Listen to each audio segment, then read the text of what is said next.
Bismillahirrahmanirrahim. Assalamualaikum warahmatullahi wabarakatuh. Alhamdulillahi rabbil alamin. Wa bihi nasta'inuhu ala umuri dunya waddin. Thumma salatu wassalamu ala ashrafil anbiya'i wal mursalin. Nabiyyina Muhammad sallallahu alaihi wasallam. Asyhadu an la ilaha illallah wahdahu la syarika lah. Wa asyhadu anna nabiyyana Muhammadan abduhu wa rasuluh.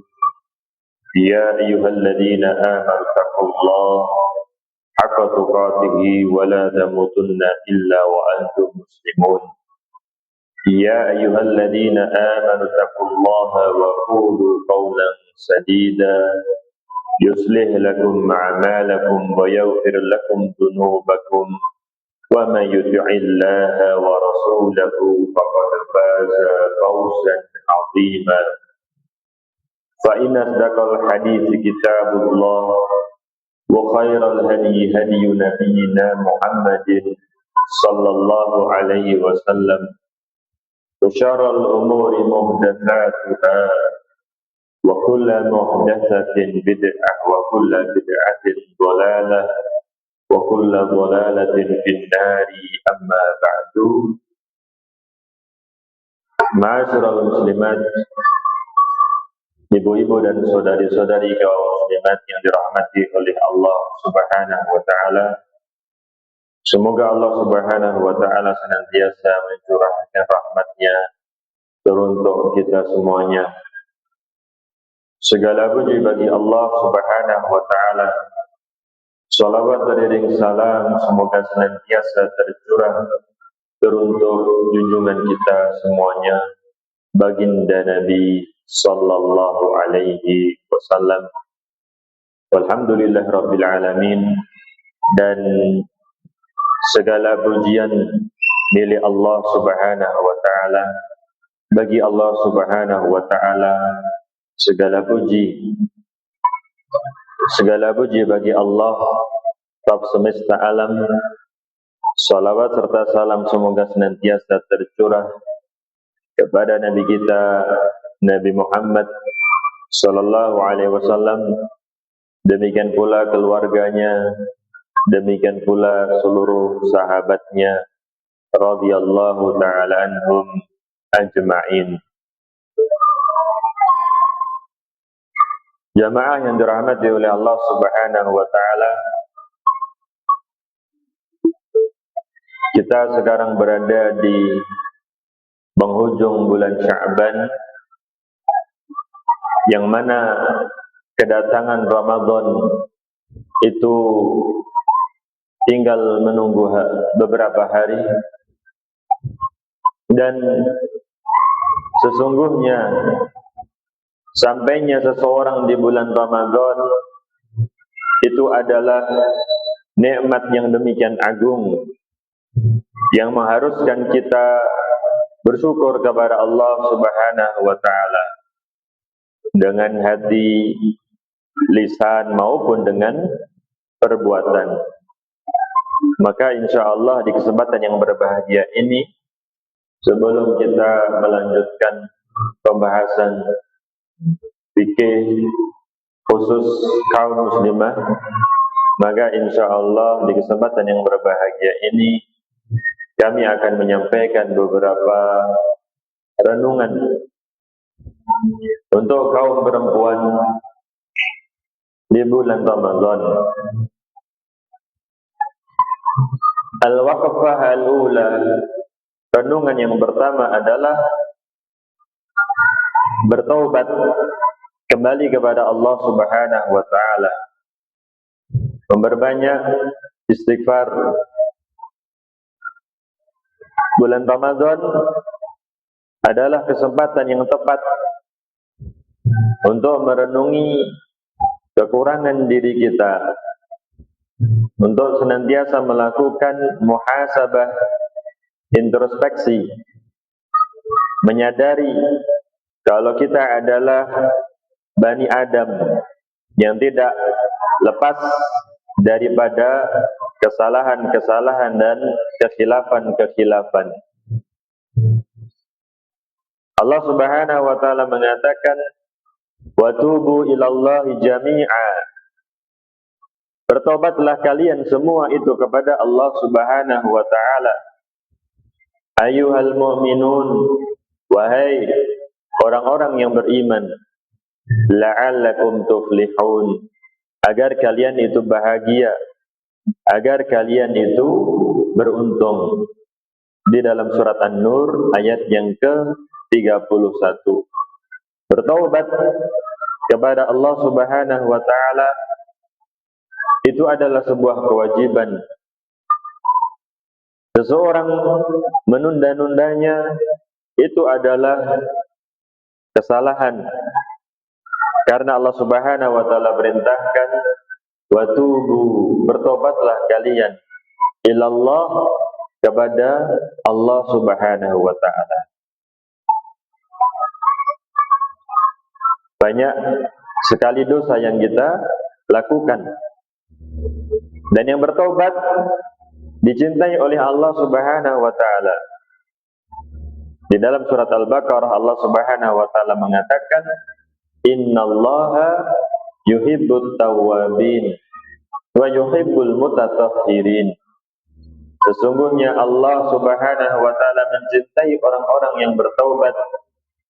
Sesungguhnya Allah Subhanahu wa taala mencintai orang-orang yang menyucikan diri. Seseorang terbiasa kalau berhadas berwudu, seseorang yang menjaga wudunya mendatangkan kecintaan Allah Subhanahu wa taala. Kalau membersihkan jasadnya mendatangkan kecintaan Allah Subhanahu wa taala. Apalagi kalau seseorang itu membersihkan hatinya. Membersihkan hatinya karena noktah hitam yang mengotori hatinya karena dosa yang dia lakukan. Dia beristighfar, dia bertaubat, maka akan kembali jernih, bersih hatinya tersebut. Tapi kalau dia tidak bertobat kepada Allah Subhanahu wa taala, malah semakin menjadi-jadi dosa dia lakukan dan dia lakukan seterusnya. Yang Nabi SAW katakan, hatta ya'luwa qalbahu, sampai memenuhi hatinya noktah hitam tersebut. Dan itulah yang Allah Subhanahu wa taala katakan, kalla bal rana ala qulubihim ma kanu yaksibun. Sekali-kali tidak, bahkan itu adalah ran, penutup hati, yang menutup hati mereka atas apa yang mereka lakukan dari perbuatan-perbuatan dosa. Yang bertobat, yang membersihkan hatinya, yang memperbanyak istighfar, mendatangkan kecintaan Allah Subhanahu wa taala.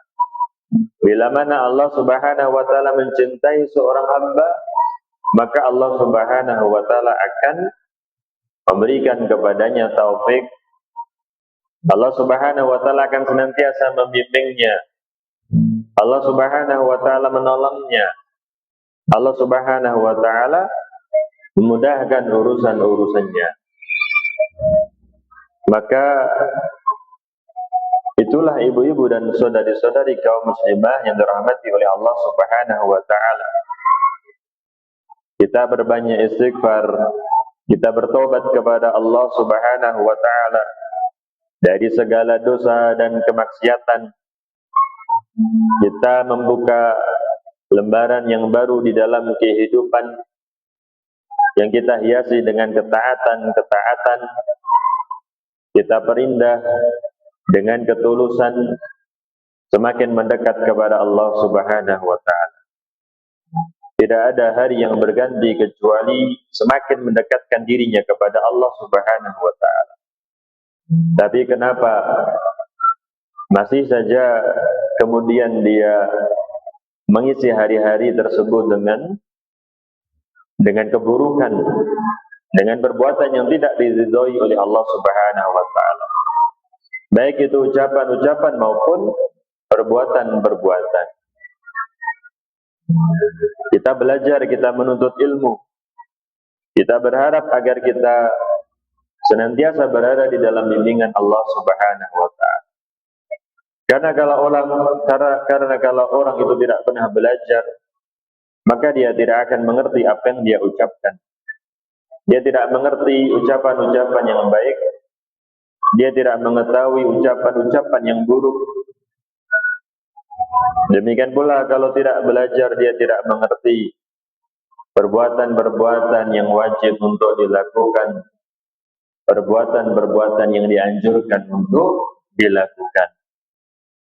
Maka Nabi SAW mengatakan, talabul ilmi fariidatun ala kulli muslim, bahwasanya menuntut ilmu itu adalah kewajiban atas setiap muslim.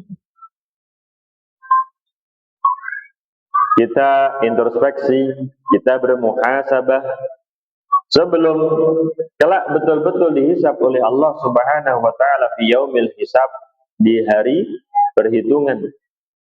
Orang-orang yang beruntung adalah orang-orang yang dahulunya di dunia sering bermuhasabah, sering menghisab dirinya sebelum kelak nanti dihisab oleh Allah Subhanahu wa taala. Dan sebaliknya, orang yang merugi adalah orang yang tidak pernah menghisab dirinya hingga akhirnya kelak dihisab oleh Allah Subhanahu wa taala. Ia demikian kaget karena dahulu di dunia tidak pernah bermuhasabah. Allah Subhanahu wa taala katakan, yauma la yanfa'u malu wala banun illa man atallaha biqalbin salim. Pada hari yang tidaklah bermanfaat harta, tidak pula anak-anak, kecuali yang datang kepada Allah Subhanahu wa taala dengan hati yang selamat. Ya, kita semakin tua, semakin melemah kondisi kita. Apalah pentingnya kita kemudian bersitegang dengan saudara kita terkait masalah dunia. Yang kita kuatkan dalam diri kita adalah bagaimana agar nanti kita bisa menghadap kepada Allah Subhanahu wa taala dengan hati yang selamat, dengan hati yang bersih, dengan hati yang penuh kecintaan kepada Allah Subhanahu wa taala, penuh rasa harap dan rasa takut kepada Allah Subhanahu wa taala. Yang menjadi tujuan utamanya itu adalah kehidupan akhirat. Sudah banyak daripada teman-teman sejawatnya yang meninggal. Kenapa juga masih kemudian menyibukkan diri dengan kehidupan dunia? Yang Allah Subhanahu wa taala berikan daripada kesempatan di usia kita yang masih tersisa ini adalah untuk mendekatkan diri kepadanya, untuk semakin mengejar yang namanya negeri akhirat. Karena kehidupan dunia, kata Allah Subhanahu wa taala, annamal hayatud dunya la'ibu wa lahu. Kehidupan dunia itu adalah permainan dan senda gurau, penuh dengan sandiwara, penuh dengan manipulasi, penuh dengan tipuan. Kehidupan yang sebenarnya itu adalah kehidupan di akhirat kelak. Kemudian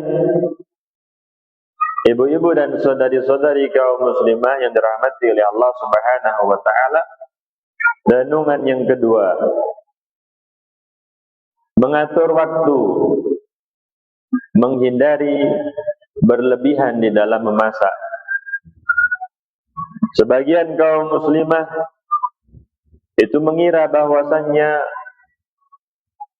berlomba dalam kebaikan di bulan Ramadan itu adalah berarti menyibukkan diri dengan berbagai macam masakan, hingga akhirnya menyebabkan banyak waktunya terbuang demi memasak masakan yang beraneka ragam tersebut. Jamaah yang dirahmati oleh Allah Subhanahu wa taala, bagaimana pedoman seorang muslimah dalam mengatur waktu memasaknya? Yang pertama, memasak secukupnya sesuai kebutuhan keluarga tanpa berlebihan. Dikira sudahlah cukup, ada sayur, ada lauk, cukup untuk berbuka dan bersahur, maka itu insya Allah sudahlah cukup. Karena dalam kesederhanaan itu terdapat keberkahan. Dalam kemubaziran, dalam berlebih-lebihan, itu mendatangkan kecintaan setan. Hal itu dicintai oleh setan. Kalau cukup, tidak ada kemudian makanan yang tersisa, itulah yang akan mendatangkan keberkahan.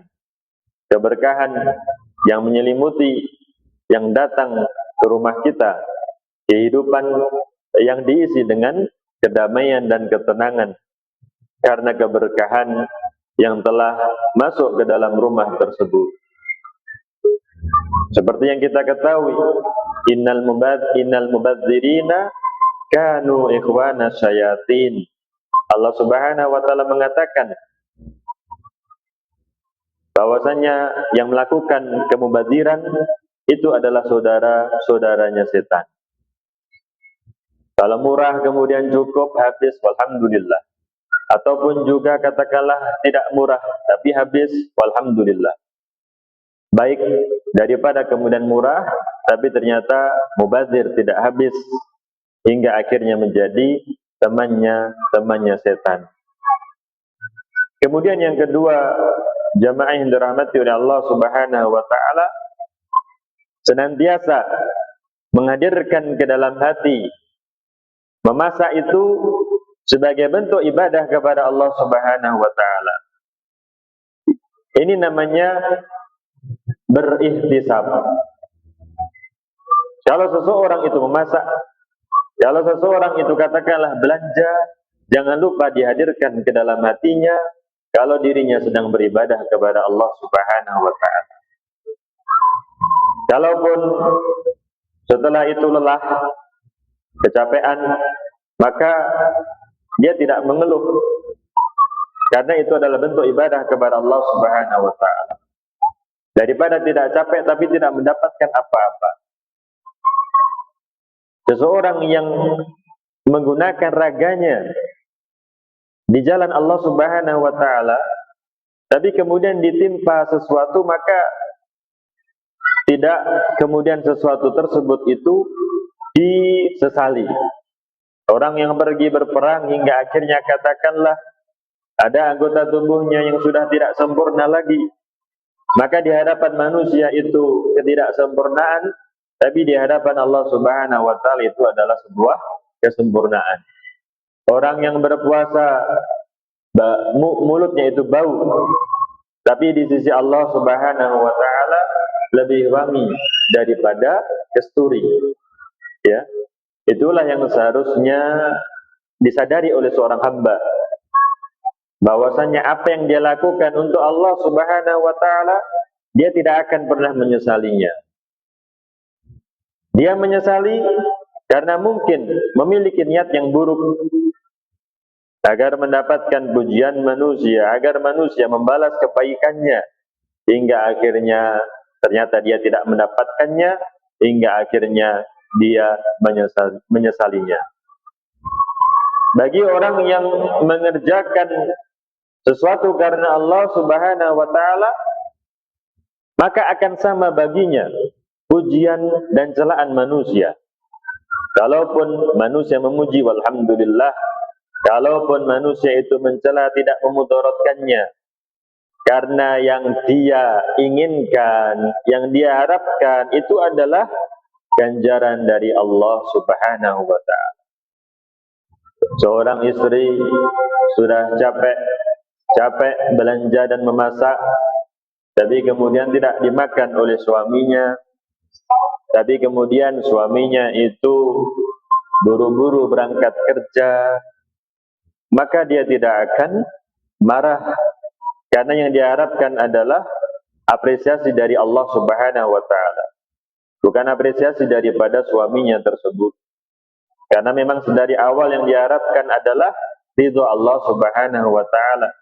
Itu menjadi kewajibannya, itu menjadi tanggung jawabnya. Maka ibu-ibu dan saudari-saudari kaum muslimah yang dirahmati oleh Allah Subhanahu wa taala, dalam melakukan berbagai macam hal, jangan lupa untuk berikhtisab.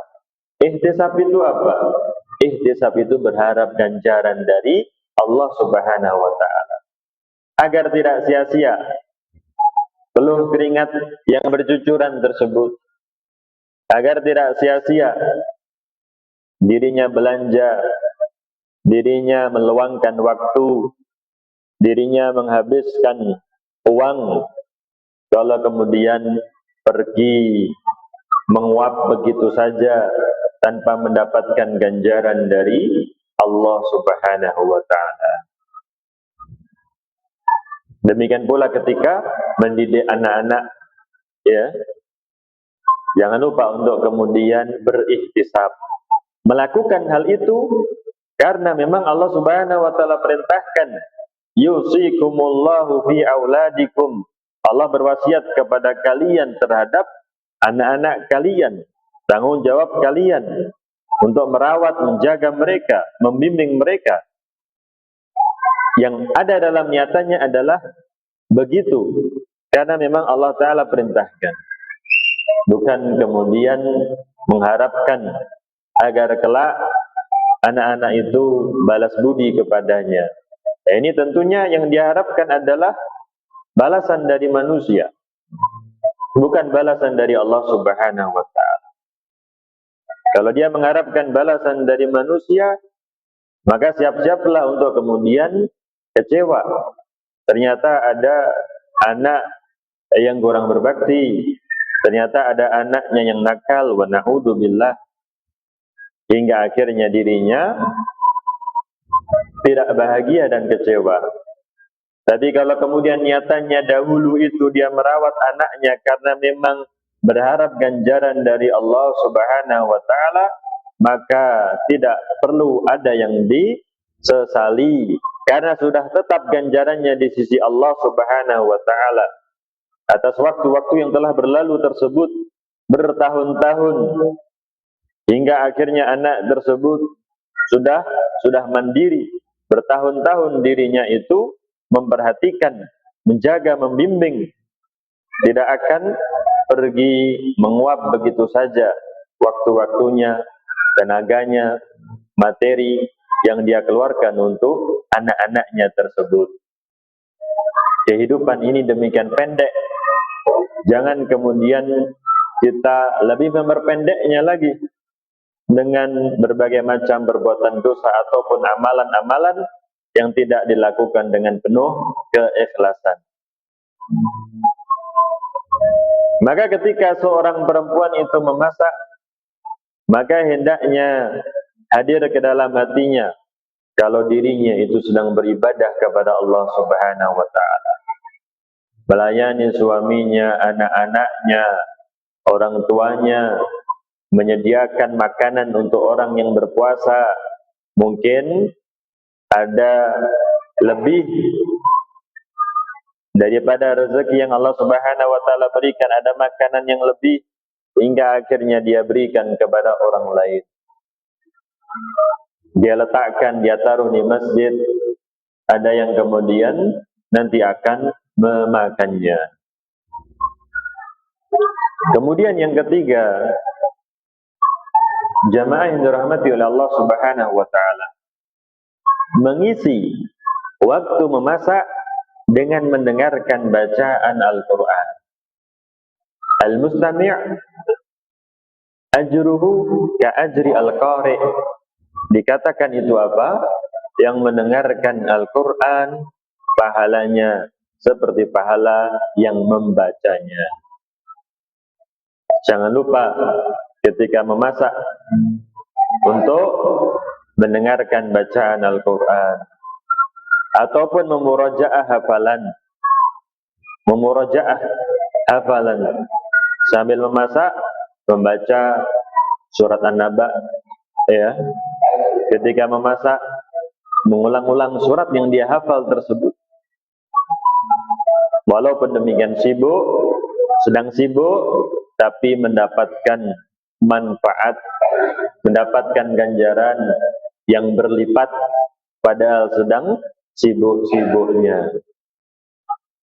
Maka di dalam sebuah hadis disebutkan oleh sahabat Anas bin Malik radhiyallahu taala, yang artinya adalah kami pernah bersama Nabi sallallahu alaihi wasallam dalam sebuah perjalanan. Faminna sha'im wa minnal muftir. Ada di antara kami yang berpuasa dan ada di antara kami yang berbuka. Pada suatu hari yang sangatlah panas, hingga akhirnya kami singgah di sebuah tempat. Sebagian dari kami mencari tempat untuk berteduh. Wa minna man yattaqi syams biyadihi. Dan ada di antara kita yang melindungi dirinya dari panas matahari dengan tangannya. Ada yang mencari tempat untuk berteduh, yang tidak mendapatkan tempat berteduh, menutupi dirinya dengan tangannya. Fasaqata as-shawam. Akhirnya orang-orang yang tetap berpuasa itu terjatuh. Demikian lelah puasa, kondisi panas, dalam bepergian lagi, dalam perjalanan. Mereka yang berpuasa berjatuhan. Wa qamal muftirun. Sedangkan mereka itu yang berbuka bangkit. Fadarabul abniyata wasaqau ar-rikab. Mereka mampu mendirikan tenda. Mereka memberikan minum kepada unta-unta. Jadi yang berbuka, jamaah yang dirahmati oleh Allah Subhanahu wa taala, menolong saudaranya, mendirikan kemah dan memberikan minum kepada binatang tunggangan. Maka apa kata Rasulullah sallallahu alaihi wasallam dalam hadis riwayat Bukhari Muslim ini? Beliau sallallahu alaihi wasallam mengatakan, "Dhahabal muftiruna al-yauma bil ajri." Hari ini orang-orang yang berbuka mendapatkan pahala yang lebihlah banyak. Ya, karena mereka membantu saudara-saudara mereka.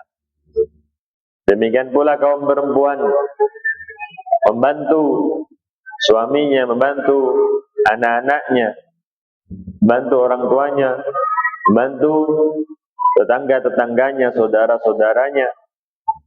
Ya. Yang mana mereka notabene semuanya sedang berpuasa, maka akan mendapatkan ganjaran yang lebih banyak lagi dari Allah Subhanahu wa taala.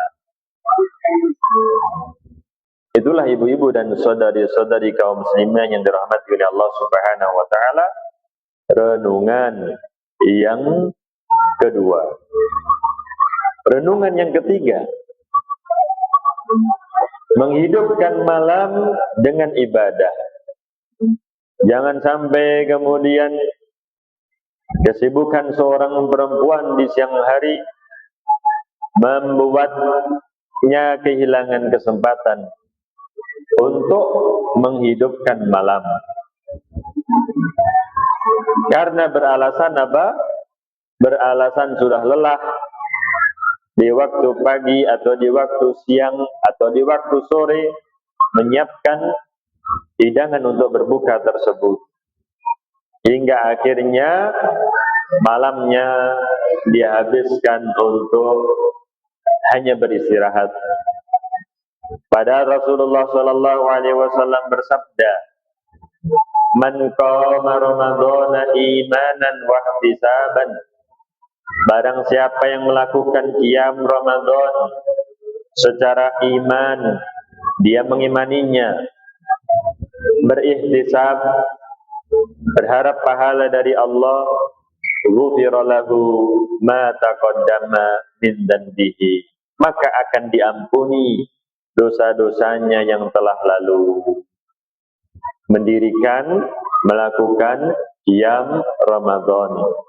Dan seperti yang kita ketahui jamaah yang dirahmati oleh Allah Subhanahu wa taala, salatnya seorang perempuan di rumah itu adalah lebih utama. Namun bila mana dia pergi ke masjid, maka silahkan, tapi tentunya dengan syarat-syarat yang haruslah dipenuhi olehnya. Menjaga hijabnya, tidak memakai wanna khairun lahunna, dan rumah-rumah mereka itu adalah lebih baik untuk mereka. Ya, mana yang lebih manfaat untuk hatinya? Ada yang mungkin di rumah tapi males-malesan. Ada yang memilih sholat di rumah tapi sholatnya hanyalah sebentar. Kenapa dia tidak pergi ke masjid saja sholat bersama kaum muslimin yang mungkin sholatnya bahkan sampai 1 jam, atau bahkan di sebuah tempat di setiap malamnya membaca 1 juz. Ada yang setiap malam membaca 1 juz. Maka ini alangkah baiknya kalau kemudian mendatangi masjid-masjid tersebut dengan tentunya memperhatikan syarat-syarat bagi seorang perempuan bila mana hendak keluar rumah, bila mana hendak pergi ke masjid. Mana yang lebih manfaat untuk hatinya. Jangan kemudian dijadikan senjata sholat di rumah itu lebih baik, hingga akhirnya pokoknya dirinya sholat di rumah, padahal seperti yang dia ketahui, sholatnya di rumahnya itu adalah ala kadarnya. Sholat 2 rakaat mungkin tidak sampai 5 menit, yang dibaca adalah surat-surat itu saja, tidak terlalu bermanfaat untuk hatinya. Sekarang alhamdulillah banyak di tempat-tempat, sedari sore mungkin, kemudian dilanjutkan berbuka, kemudian mereka antara maghrib dan isya membaca Al-Quran, kemudian dilanjutkan sholat tarawih, dan setiap harinya seperti itu. Alangkah baiknya bila mana kaum perempuan juga melakukan yang demikian. Mana yang lebih manfaat untuk hatinya? Janganlah kemudian seseorang itu membohongi hatinya. Ya, dia menginginkan untuk berleha-leha, menginginkan untuk bersantai-santai. Apalagi yang seperti kita ketahui, kalau mau beriktikaf, tentunya tidaklah bisa untuk kemudian dilakukan kecuali di masjid-masjid Allah Subhanahu wa taala. Bagi kaum perempuan, ya, maka tentunya itu juga ada anjurannya, tidak kemudian yang namanya i'tikaf itu dimonopoli oleh kaum laki-laki, yang dianjurkan hanyalah kaum laki-laki, maka tentunya adalah tidak demikian. Kemudian jamaah yang dirahmati oleh Allah Subhanahu wa taala, renungan yang keempat, menjauhi pasar dan keramaian. Pasar adalah tempat yang penuh dengan fitnah, dapat melalaikan dari mengingat Allah Subhanahu wa taala. Maka kalau kita perhatikan, kalau berzikir, zikirnya menjadi demikian utama. Apa yang dilakukan oleh seseorang di waktu-waktu yang mana kebanyakan manusia itu lalai. Dia beribadah di bulan Sya'ban, bulan yang dilalaikan, maka ibadahnya lebih bernilai di sisi Allah Subhanahu wa taala. Dia melakukan sholat malam, manusia dalam keadaan lalai, maka ibadahnya demikian bernilai di sisi Allah Subhanahu wa taala. Maka Nabi SAW mengatakan, ahabbul biladi ilallahi masajiduha wa abghadul biladi ilallahi aswaquha. Tempat yang paling dicintai oleh Allah itu adalah masjid-masjid.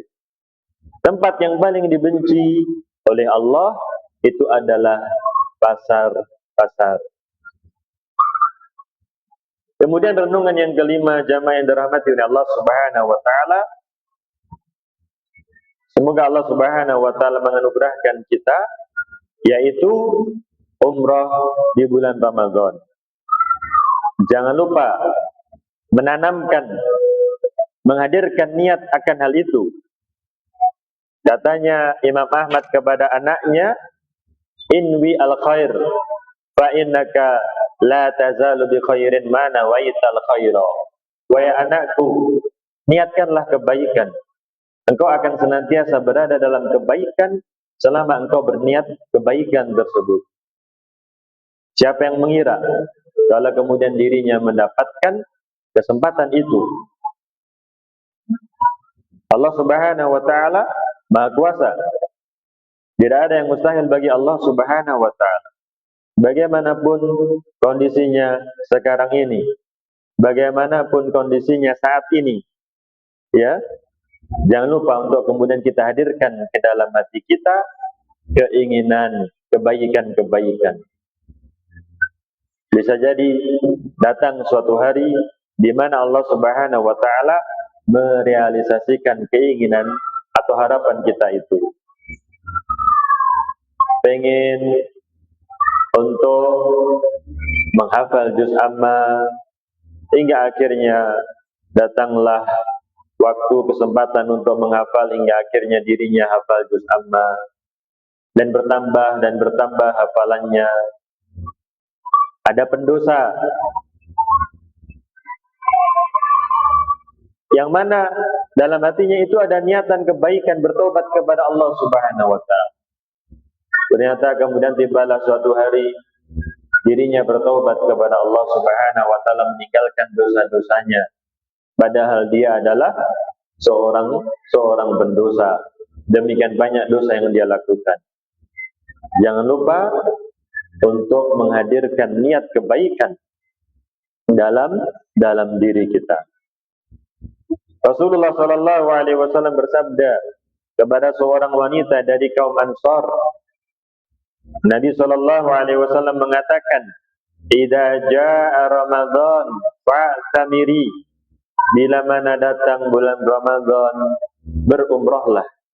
Fa inna umratan fihi ta'dilu hajjatan ma'i. Karena umrah di bulan Ramadan itu adalah setara dengan haji bersamaku. Demikian kata baginda Nabi sallallahu alaihi wasallam. Kemudian renungan ke-6 dan yang terakhir, jamaah yang dirahmati oleh Allah Subhanahu wa taala, bersedekah di bulan yang penuh dengan keberkahan ini. Karena kata Nabi sallallahu alaihi wasallam, Nabi sallallahu alaihi wasallam sampaikan kepada kaum perempuan, "Ya ma'syaron nisa, wahai kaum perempuan, tasaddaqna, bersedekahlah kalian, fa inni ra'aitukunna aktsara ahlin nar, karena aku melihat kalian adalah mayoritas penghuni neraka."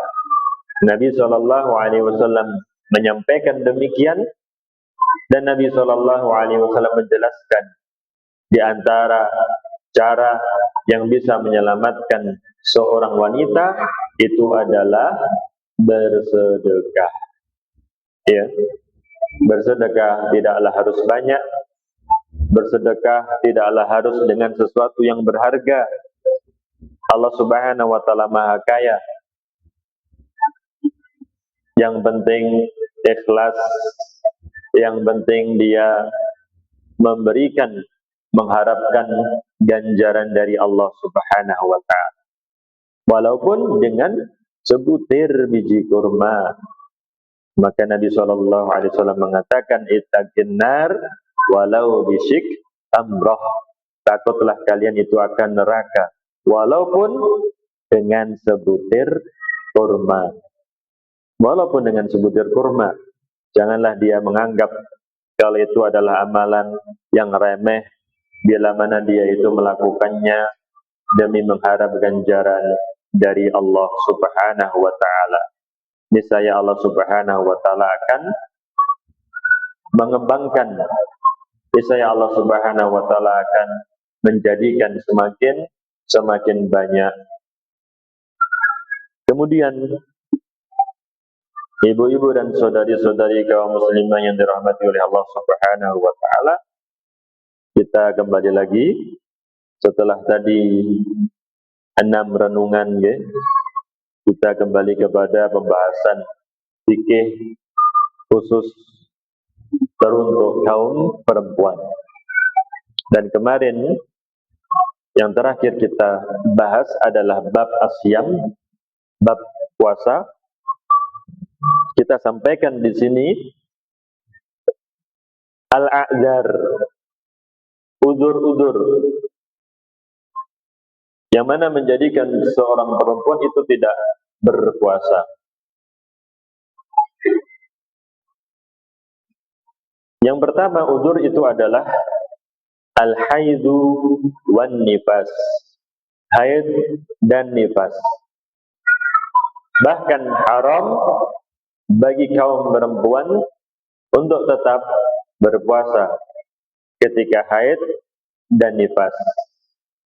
Harus berbuka dan nanti mengqadha'nya. Ibunda kita Aisyah radhiyallahu taala mengatakan, "Kunna nu'mar bi qadha'is shaum wa la nu'mar bi qadha'is shalah." Kita ini diperintahkan untuk mengqadha' puasa dan kita tidaklah diperintah untuk mengqadha' salat. Hal itu adalah karena ada seorang perempuan yang bertanya, kenapa wanita haid itu mengqadha' puasa dan tidak mengqadha' salatnya? Maka ibunda kita Aisyah radhiyallahu taala anha menjelaskan demikian. Kali itu adalah sudah perkara tauqifi, sudah ketetapan Allah Subhanahu wa taala. Tidak bisa untuk kemudian diotak-atik. Amrun tauqifi, ketetapan dari Allah Subhanahu wa taala. Dan hikmahnya dikatakan oleh Syekhul Islam Ibn Taimiyah. Hikmahnya itu adalah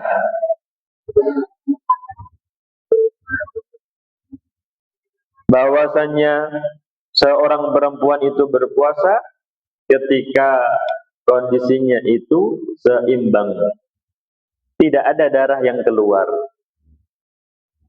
Darah itu menguatkan tubuhnya. Bahkan darah itu adalah inti daripada tubuhnya tersebut. Wa shaumuha fil haid, kalau dia berpuasa, perempuan yang sedang haid, yujibu an yakhruj fihi damuha, maka tentunya darah itu akan keluar, alladzi huwa madatuha, padahal itu adalah inti daripada tubuhnya tersebut. Wa yujibu nuqsan badaniha wa dha'fiha, maka akan menurun ketika darah itu keluar di waktu dirinya itu mengalami haid, kondisi tubuhnya itu menurun, melemah. Kalau berpuasa tidak seimbang, maka dirinya diperintahkan untuk berpuasa selain di waktu dirinya itu mengalami haid. Itu diantara hikmahnya jamaah yang dirahmati oleh Allah Subhanahu wa taala. Karena kondisi seorang perempuan tidaklah seimbang ketika sedang haid. Banyak madharatnya, hingga akhirnya dirinya diperintahkan untuk berbuka dan menggantinya di hari yang lainnya. Kemudian yang kedua yang termasuk udzur itu adalah al-hamlu wal irda', hamil dan menyusui. alladani yahsulu bisyami fihi ma darar, bila mana berpuasa itu akan membahayakan dirinya atau membahayakan janinnya, anaknya, atau membahayakan keduanya. Jadi bila mana tidak membahayakan, sehat-sehat saja, walhamdulillah, maka tentunya haruslah berpuasa. Termasuk kesalahan kaum perempuan bila mana bermudah-mudahan dalam hal ini meninggalkan berpuasa, berbuka, berhubung dirinya sedang hamil atau menyusui, padahal masih kuat untuk berpuasa. Padahal berpuasa tidaklah memudaratkan dirinya atau anaknya. Tapi bila mana membahayakan dirinya atau anaknya, fa innaha tuftir fi hali hamliha wa irdaiha, maka dirinya berbuka ketika hamil atau menyusui tersebut. Summa in kana ad-darar alladhi aftarat min ajliha yahsul ala tifli faqat dunaha, bila mana kalau berpuasa itu membahayakan anaknya saja,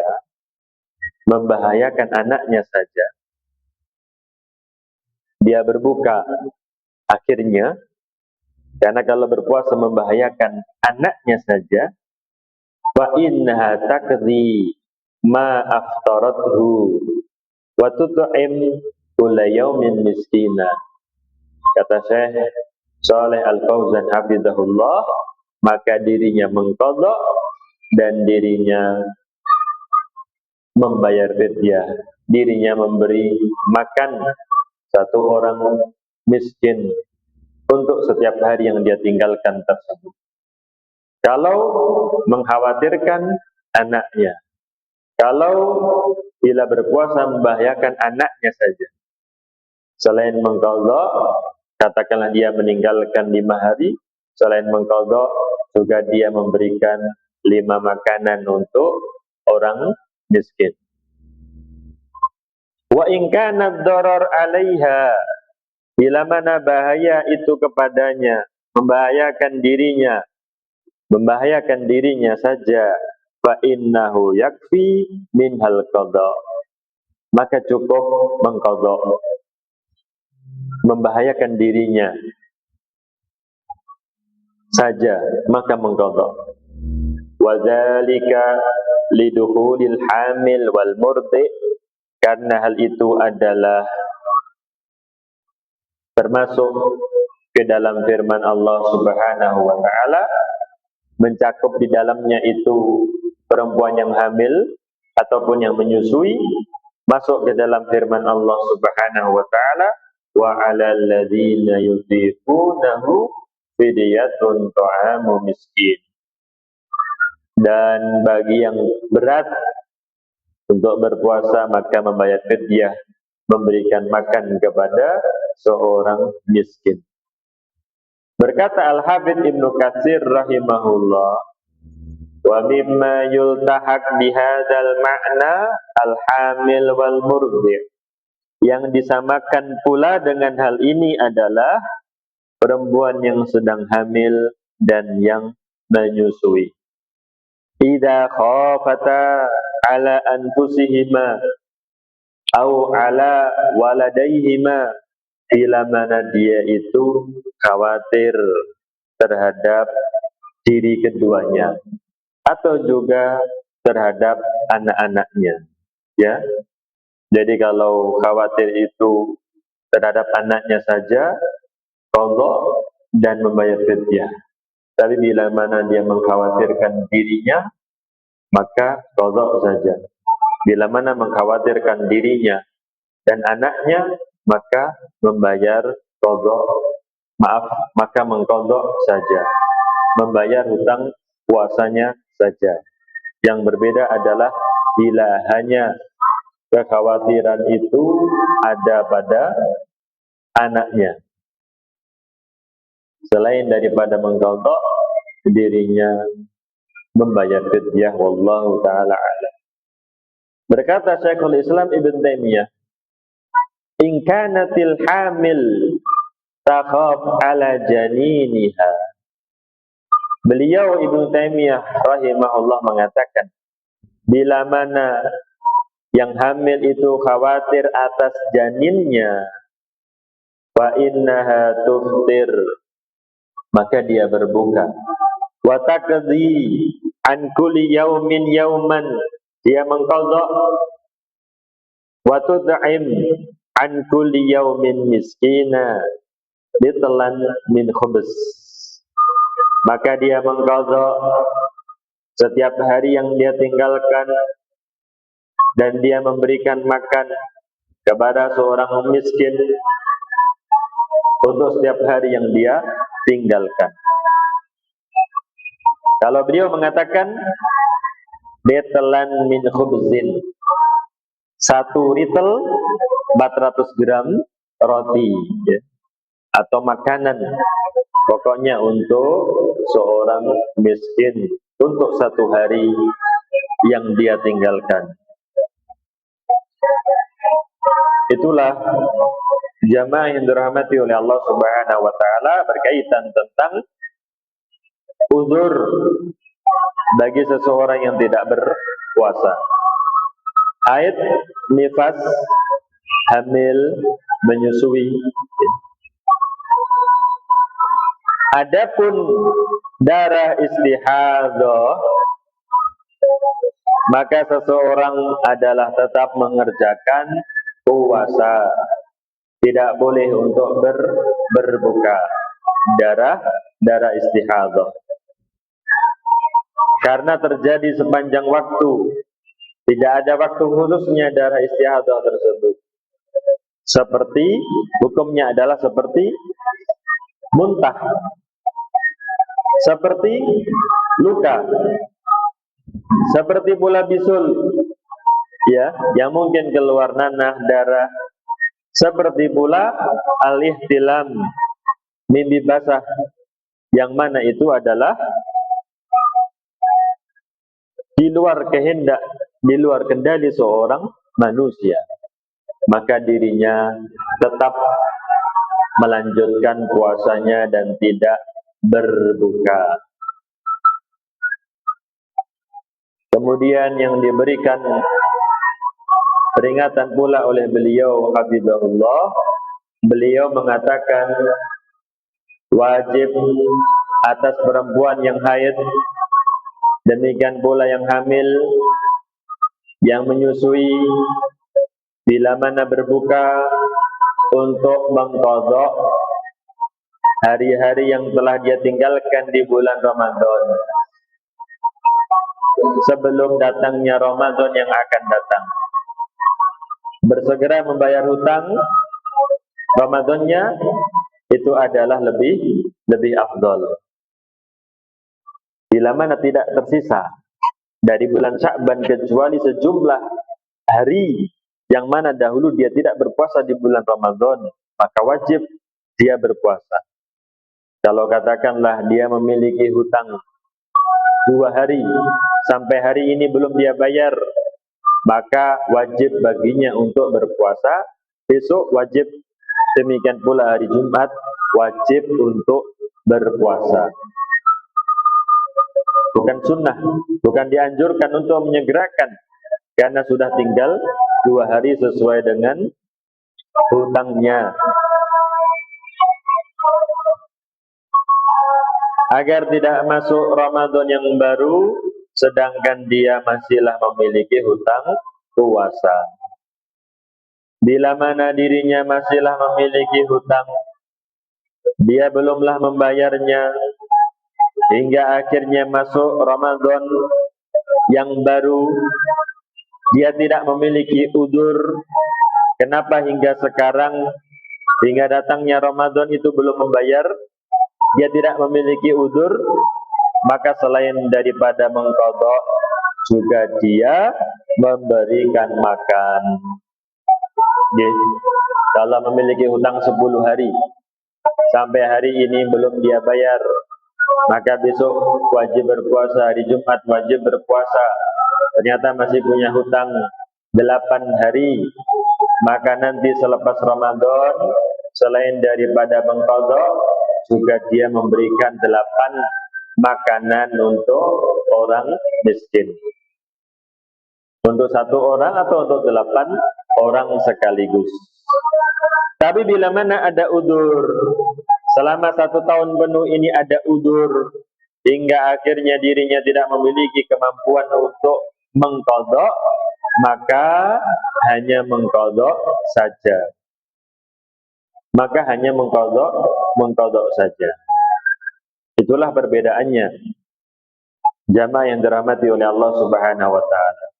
Ini juga berlaku bagi yang dahulunya berbuka karena sakit atau karena safar, maka hukumnya adalah sama. Kalau sampai datangnya Ramadan yang berikutnya dirinya tidak membayar, tidak memiliki udzur, maka selain mengqadha, memberikan makan. Tapi bila mana memiliki udzur, maka hanya mengqadhanya. Kemudian yang berikutnya, jamaah yang dirahmati oleh Allah Subhanahu wa taala, tidak boleh bagi seorang perempuan mengerjakan puasa sunnah sedangkan suaminya itu ada. Suaminya tidak di luar kota. Maka Nabi SAW mengatakan, la yahillu limra'atin an tasuma wa zawjuha syahidun illa bi'idni. Tidak halal bagi seorang perempuan untuk berpuasa sedangkan suaminya itu ada. Suaminya tidak sedang bersafar, tidak boleh baginya untuk berpuasa kecuali seizinnya. Dibolehkan oleh suaminya, barulah dia boleh untuk berpuasa sunnah. Inilah keagungan atau besarnya hak suami yang menjadi kewajiban bagi seorang istri. Bahkan untuk beribadah puasa sunnah, dia haruslah izin kepada suaminya tersebut. Kecuali suaminya sedang bepergian di luar kota, maka boleh-boleh saja baginya untuk langsung berpuasa. Kemudian masalah yang terakhir, ibu-ibu dan saudari-saudari kaum muslimah yang dirahmati oleh Allah Subhanahu wa taala. Seorang perempuan yang sedang haid, kemudian suci di siang hari, kemudian katakanlah jam segini itu suci, kemudian mandi, maka apakah kemudian dia berpuasa, dia tidak makan, tidak minum? Maka itu adalah khilaf di kalangan ulama. Ada yang mengatakan demikian, demi menghormati waktu, itu adalah bulan Ramadan, maka kapanpun dia suci, maka setelah itu dirinya tidak makan, tidak minum, dirinya berpuasa. Walaupun nanti juga haruslah mengqadhanya. Tapi yang lebih rajih, wallahu ta'ala alam, adalah pendapat dari kalangan mazhab Syafi'i, ya. Itu yang lebih rajih insyaallah, wallahu ta'ala a'lam. Apakah kemudian dia tidak makan, tidak minum di sisa waktunya itu, mungkin tersisa 5 jam atau tersisa 7 jam? Ini ada dua pendapat.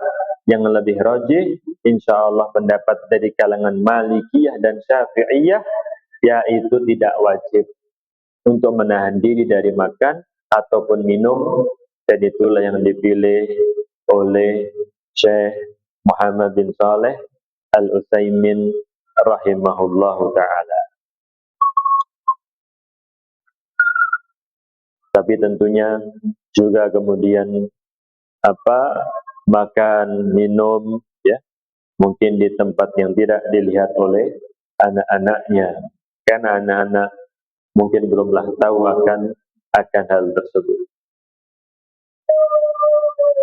Mungkin itu ibu-ibu dan saudari-saudari kaum muslimah yang dirahmati Allah Subhanahu wa taala yang bisa kita sampaikan, yang bisa kita pelajari di kesempatan yang berbahagia ini. Tadi ada 6 renungan, kemudian kita membahas udzur-udzur haid, nifas, hamil ataupun menyusui. Masalah hamil dan menyusui ini seringkali ditanyakan, ya, seringkali ditanyakan bagaimana menyelesaikannya, bagaimana mengqadha ataukah membayar fidyah. Maka tafsil perinciannya itu adalah seperti itu, wallahu ta'ala a'lam.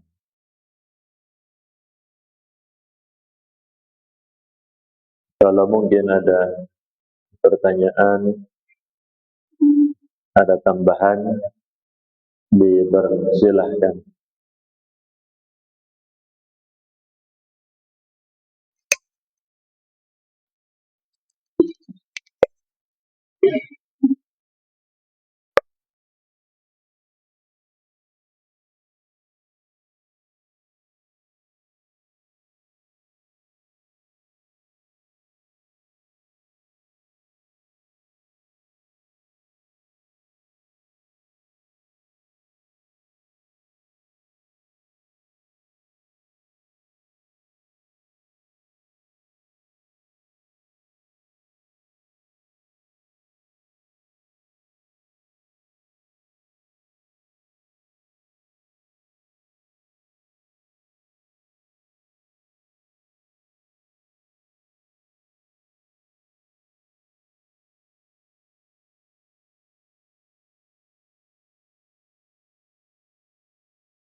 Mohon nasihatnya dari kami para pendengar, bagaimana baiknya melalui Ramadan yang paling baik, menutup toko atau mengulangi campuran toko, atau keadaan yang lebih baik, juga membangun orang orang, juga membangun orang.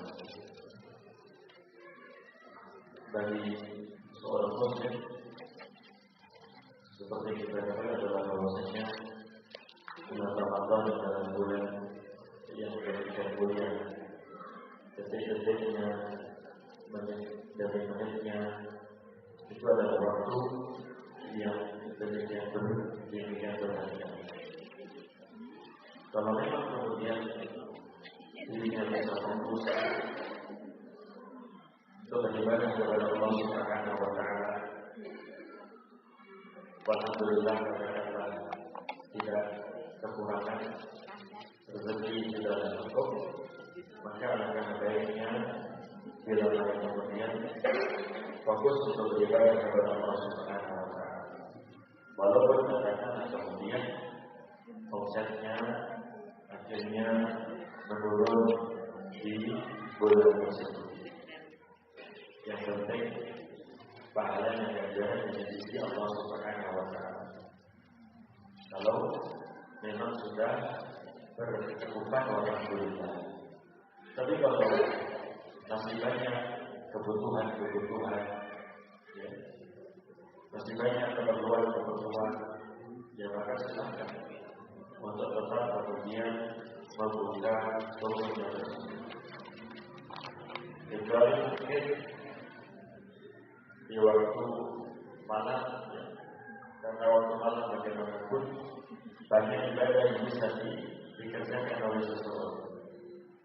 Sholat tarawih sudah menghabiskan waktu yang panjang, membaca Al-Quran, ya. Walaupun tadi membangun jadi berkurang, tapi tidaklah mengapa. Yang karena yang lebih kita dahulukan itu adalah ridha dari Allah Subhanahu wa taala. Kalau bertetap kemudian membuka toko, ya maka silakan. Tapi tetap untuk kemudian memanfaatkan waktu dengan sebaik-baiknya.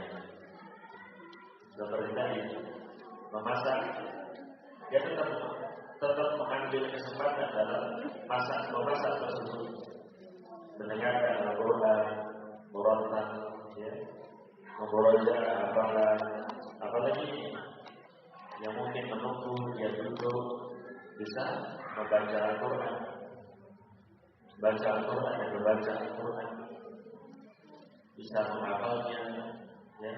Kalau sudah lelah membaca tafsirnya dan seterusnya. Berpikir dia gunakan waktunya itu untuk beribadah kepada Allah Subhanahu wa Ta'ala. Tidak kemudian membuka toko dan lalai, ya, banyak lalainya. Yang penting kan hatinya. Ada yang mungkin tidak di toko tapi di masjid tapi hatinya lalai, ya, ada juga. Ada di masjid tapi hatinya lalai. Ada yang di toko tapi hatinya tidak lalai. Makanya berzikir banyak ingat Allah Subhanahu wa Ta'ala.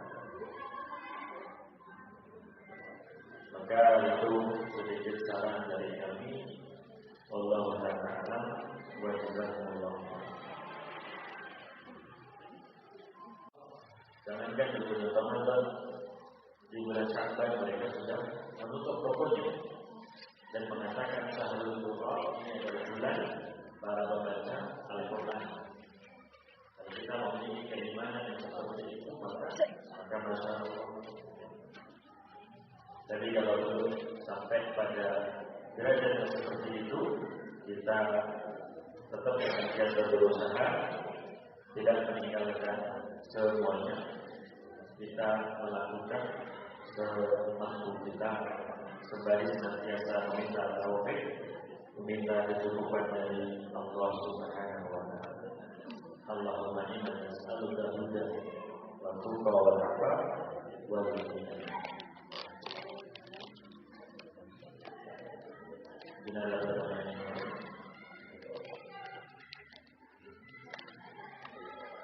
Semoga senantiasa dimuliakan oleh Allah Subhanahu wa Ta'ala. Semoga Allah Subhanahu wa Ta'ala senantiasa memberikan kepada kita yang bermanfaat. Semoga Allah Subhanahu wa Ta'ala memberikan manfaat dan manfaat pada ilmu yang perlu kita dapat. Semoga Allah Subhanahu wa Ta'ala senantiasa memperbaiki kondisi kita semuanya, tidak menyerahkan urusan-urusan kita pada diri kita. Semoga Allah Subhanahu wa Ta'ala senantiasa memperbaiki kondisi kita hingga akhir hayat. Amin. Allahumma amin. Kurang lebihnya kami mohon maaf. Jazakumullahu khairan wa barakallahu fikum. Subhanallahumma wa bihamdika asyhadu an la ilaha illa anta astaghfiruka wa atubu ilaik. Wa akhiru da'wana alhamdulillahi rabbil alamin. Wassalamualaikum warahmatullahi wabarakatuh.